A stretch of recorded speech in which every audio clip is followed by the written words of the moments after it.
नमस्कार, देश न्यूज देख रहे हैं आप और मैं हूं आपके साथ दामिनी। बुलेटिन की शुरुआत करेंगे उससे पहले नजर डालते हैं कुछ हेडलाइंस पर। इजराइल पहुंचे ऋषि सुनक, नेतन्याहू से जंग पर बात करेंगे। हमास की इकलौती महिला नेता की मौत।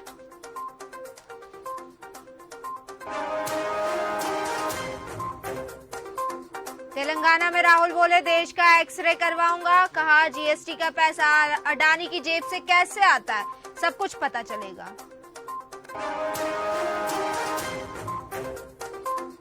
केरल में बन रही इजराइल पुलिस की वर्दी। हमास में जंग से पहले मिला था ऑर्डर, सालाना 1 लाख यूनिफॉर्म सप्लाई करती है कंपनी। अयोध्या में हनुमानगढ़ी के पुजारी की गला काटकर हत्या। मंदिर के आश्रम में मिली लाश। सीसीटीवी बंद करता नजर आया एक शिष्य। भोपाल में चुनावी ट्रेनिंग से 784 कर्मचारी गायब। सिर्फ 125 ने ही बताई गैर हाजिरी की वजह। नोटिस के बाद किए जाएंगे सस्पेंड। वहीं अब खबरों का सिलसिला शुरू करते हैं और आपको बता दें, बुरहानपुर में नवरात्रि पर्व लगते ही चुनरी यात्राओं का दौर शुरू हो गया है। जिले के सबसे लंबी करीब 151 मीटर की चुनरी यात्रा फव्वार चौक स्थित नवदुर्गा मंदिर से लेकर इच्छापुर गांव में पहाड़ों पर बने मां इच्छा देवी मंदिर के लिए निकाली गई। बता दें, 25 किलोमीटर लंबी इस चुनरी यात्रा में हजारों महिला श्रद्धालुओं ने हिस्सा लिया। वहीं ज्यादा से ज्यादा पुरुष युवा श्रद्धालु भी शामिल हुए।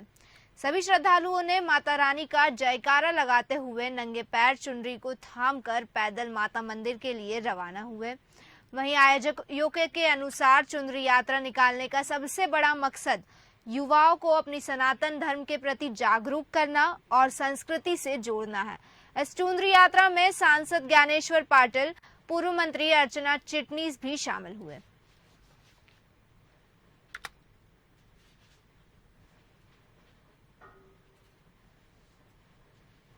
यात्रा निकाली जा रही है। ये हमारे क्षेत्र की सुख शांति और समृद्धि के लिए यात्रा है।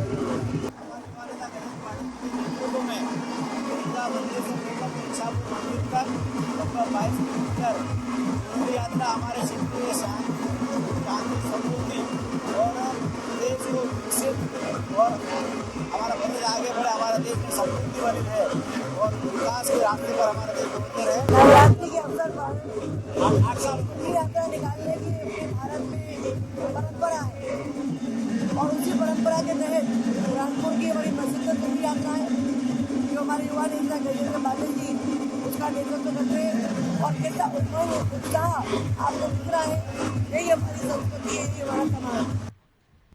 दहेज की मांग पूरी न होने पर नवविवाहिता को तेजाब पिला दिया गया। आपको बता दें, पीड़िता की हालत गंभीर है और अपाचे गाड़ी, सोने की अंगूठी सहित 5 लाख रुपए की मांग की गई थी। इससे पहले भी कई बार हत्या करने की कोशिश की जा चुकी थी। बता दें कि थाने में तहरीर देने के बावजूद पुलिस कार्रवाई नहीं कर पाई और न्याय पाने के लिए पीड़िता अधिकारियों के चक्कर लगा रही है। आरोपियों की मिली भगत से पुलिस पर कार्रवाई न करने का आरोप भी है।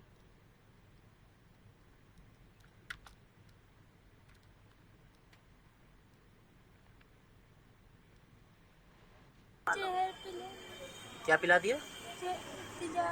तेजाब पिला दिया। किसने पिलाया? ससुराल वाले।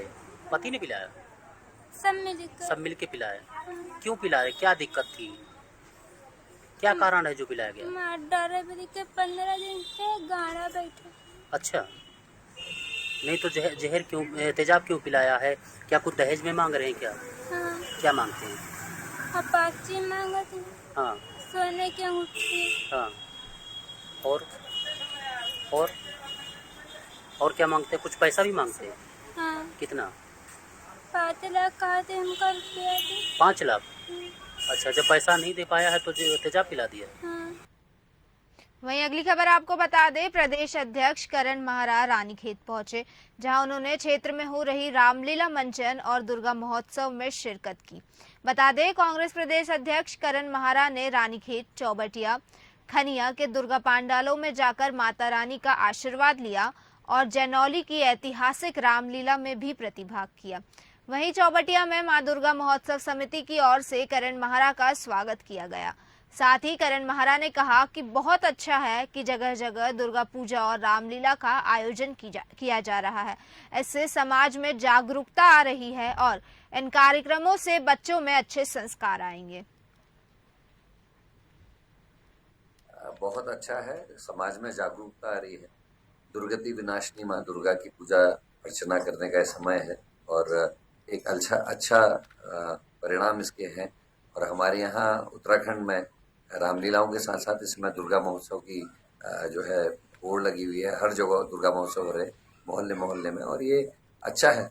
इधर उधर जाने से, टीवी देखने से, फालतू बातों से करना अच्छा है कि माता की सेवा भी हो रही है, भक्ति भी हो रही है और बच्चों में अच्छे संस्कार भी पड़ रहे हैं। तो मैं साधुवाद देता हूँ उन सभी कमेटियों को जो दुर्गा महोत्सव मना रहे हैं और रामलीलाएं करा रहे हैं। सीईओ सदर श्याम दत्त नौटियाल ने आज पौड़ी कोतवाली का औचक निरीक्षण किया। इस दौरान पुलिस ने उन्हें गार्ड की सलामी भी दी।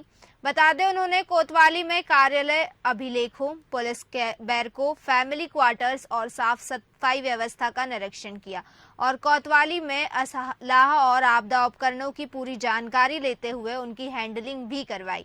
साथ ही साथ पुलिसकर्मियों को आवश्यक दिशा निर्देश भी दिए गए। आज पौड़ी थाने का अर्धवार्षिक निरीक्षण मेरे द्वारा किया गया है। सबसे पहले तो बैरिक्स की और थानों की और जो फैमिली क्वार्टर उसकी साफ सफाई देखी गई है। तो उसमें आपने देखा होगा कि जो हमारी स्मार्ट बैरिक बनी है और जो हमारे एसएससी मैडम के निर्देश पे और उनके द्वारा जो एक स्मार्ट बैरिक का एक वो रखा गया था, तो वो बहुत ही अच्छी स्मार्ट बैरिक बनी है और वेल मेंटेन है। बहुत साफ सफाई बहुत अच्छी है। उसमें जो जवान हमारे रह रहे हैं वो भी बहुत खुश है। तो दूसरा जो हमारा फैमिली क्वार्टर्स हैं उसमें भी हमारे जो फैमिली के जो जवान रहते हैं या जो उनके जो फैमिलीज हैं उन्होंने क्वार्टर्स को बहुत अच्छा मेंटेन किया हुआ है।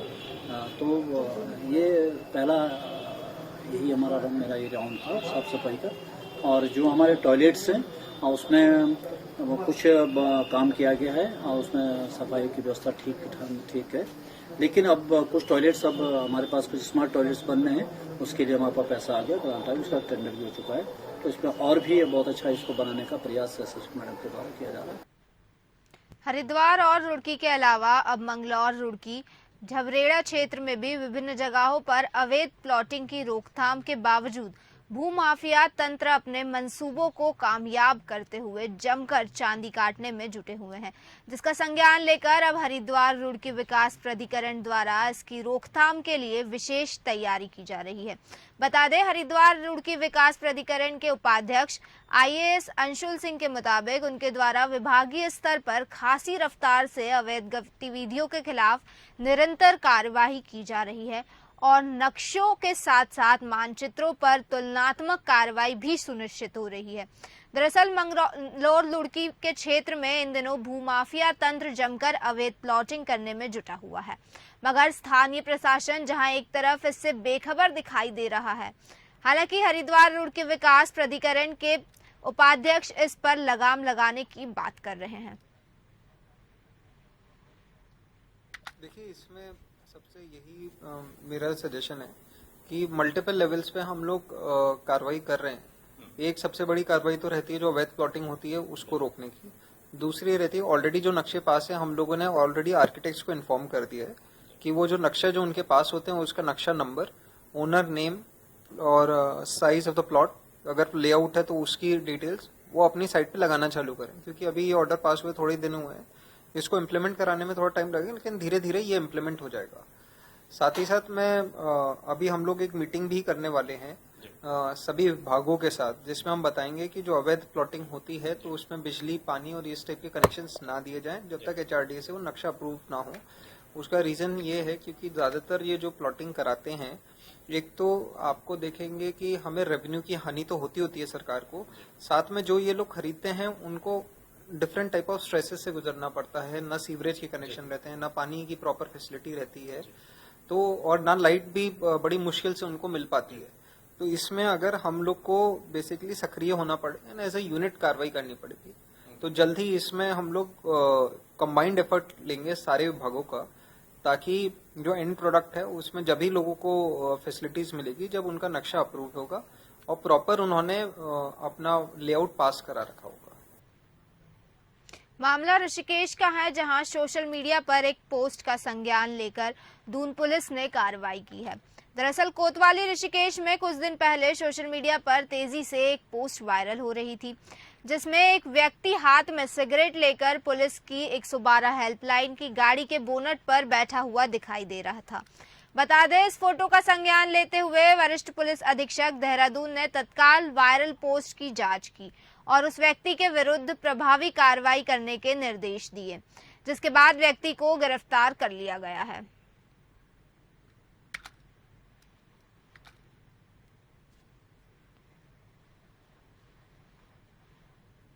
बागेश्वर में खड़िया खनन कार्य नए प्रशासनिक आदेशों के साथ 15 अक्टूबर को खोल दिया गया है। मीडिया से बातचीत के तहत जिलाधिकारी बागेश्वर अनुराधा पाल का कहना है कि इस खनन प्रभावित क्षेत्रों में हो रही जनधन और सरकारी संपत्तियों की हानि की जिम्मेदारी खड़िया खनन मालिकों की होगी। वहीं वृक्षारोपण पर विशेष फोकस किया जा रहा है। बरसात से पहले खनन मालिकों को खनन प्रभावित क्षेत्रों में पौधारोपण करने के आदेश दिए गए थे। प्रशासन अपने आदेशों के तहत खनन प्रभावित क्षेत्रों में पौधारोपण का निरीक्षण करेगा। वहीं बता दें, खनन प्रभावित क्षेत्रों में सरकारी संपत्तियों के नुकसान के आकलन के लिए एक सर्वे भी कराया जाएगा। जो खनन क्षेत्र अभी शुरू हो गया है, 15 तारीख से अप्लाई करने के लिए था कि हमारे खान को खोल दिया जाए, तो उसमें कुछ प्री कंडीशंस ये रखी गई थी, क्योंकि खनन मालिकों ने ये बोला था कि हम बरसात में पेड़ पौधे लगा देंगे, जो उनका मैंडेट है पौधे लगाने का, तो उनको यही रिलैक्सेशन दिया था। बरसात के बाद अब हम एक बार दोबारा से चेक करेंगे कि कितने पेड़ पौधे सर्वाइव किए हैं, जो उनको मैंडेट था क्या उन्होंने पूरा किया है, जो पिलरबंदी की जानी थी वो पिलरबंदी उन्होंने की है या नहीं की है। फिलहाल के बुलेटिन में बस इतना ही। बने रहिए देश न्यूज के साथ। नमस्कार।